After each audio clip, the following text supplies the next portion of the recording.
मलमल धोए शरीर को, धोए न मन का मैल, नहाए गंगा गोमती, रहे बैल के बैल। कबीरदास जी कहते हैं कि लोग शरीर का मैल अच्छे से मल मल कर साफ करते हैं, किंतु मन का मैल कभी साफ नहीं करते।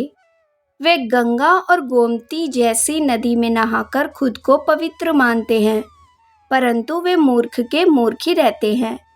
अर्थात इस दोहे में संत कबीरदास जी ने बाहरी आडंबर और दिखावटी धार्मिक आचरण पर करारा प्रहार किया है। वे कहते हैं कि कोई व्यक्ति चाहे दिन भर शरीर को साबुन से मल मल कर धोए, चाहे वह तीर्थों में जाकर गंगा, यमुना, गोमती जैसी पवित्र नदियों में स्नान करे, लेकिन यदि उसका मन भीतर से अशुद्ध है तो उसका यह सारा परिश्रम व्यर्थ है। मन का मैल से तात्पर्य है हमारे अंदर की बुराइयां, जैसे कि क्रोध, ईर्ष्या, घृणा, अहंकार, छल, कपट और लालच। यदि व्यक्ति इन मानसिक दोषों से भरा हुआ है और केवल बाहरी रूप से शुद्ध दिखने की कोशिश करता है, तो वह सच्चे अर्थों में पवित्र नहीं कहलाता।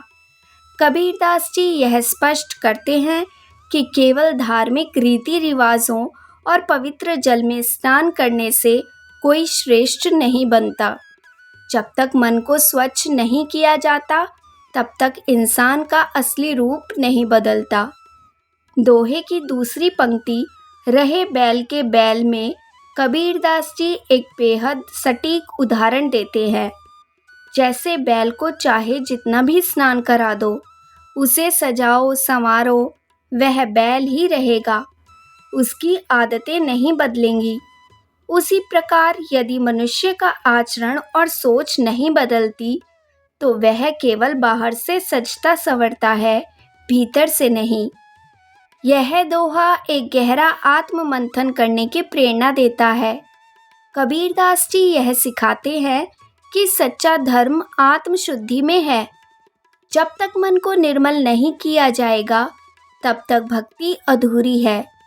यह दोहा हमें दिखावे से हटकर आत्मनिरीक्षण और आत्म सुधार की राह पर चलने के लिए प्रेरित करता है।